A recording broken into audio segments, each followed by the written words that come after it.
நாடு முழுவதுமே கொண்டாடப்படும் இந்துக்கள் பண்டிகைகளில் ரொம்பவே முக்கியத்துவம் வாய்ந்த பண்டிகை தான் இந்த நவராத்திரி பண்டிகை. அந்த நவராத்திரி திருவிழா அப்படின்னு சொல்லப்படும் 9 நாட்கள் இந்த நவராத்திரி திருவிழா நம்ம ரொம்பவே சிறப்பாக கொண்டாட போகிறோம்.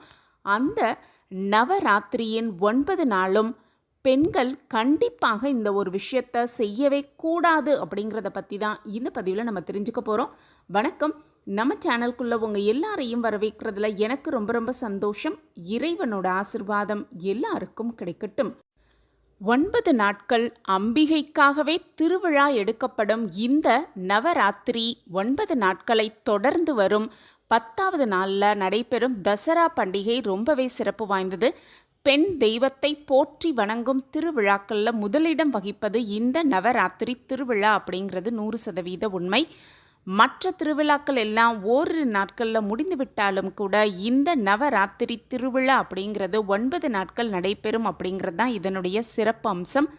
இந்த நவராத்திரி திருவிழா எந்த நேரத்தில் கலசம் வைப்பது, சரியான நேரம் என்ன, 9 நாட்களும் அம்பிகைக்கு படைக்க வேண்டிய மலர்கள், நெய்வேத்தியங்கள், இந்த மாதிரி டீட்டெயில்டு வீடியோ ஏற்கனவே நம்ம சேனலில் போஸ்ட் பண்ணியிருக்கோம். பார்க்காதவங்க அதை போய் பாருங்கள்.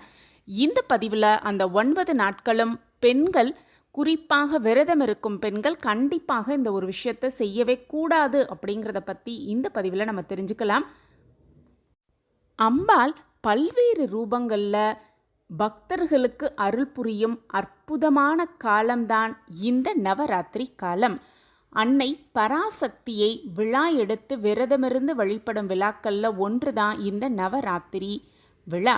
தீமையை அழித்து நன்மையை காப்பதற்காக பராசக்தி அசுரனுடன் போர் புரிந்த 9 நாட்களும் நவராத்திரி விழாவாக நம்ம கொண்டாடுறோம்.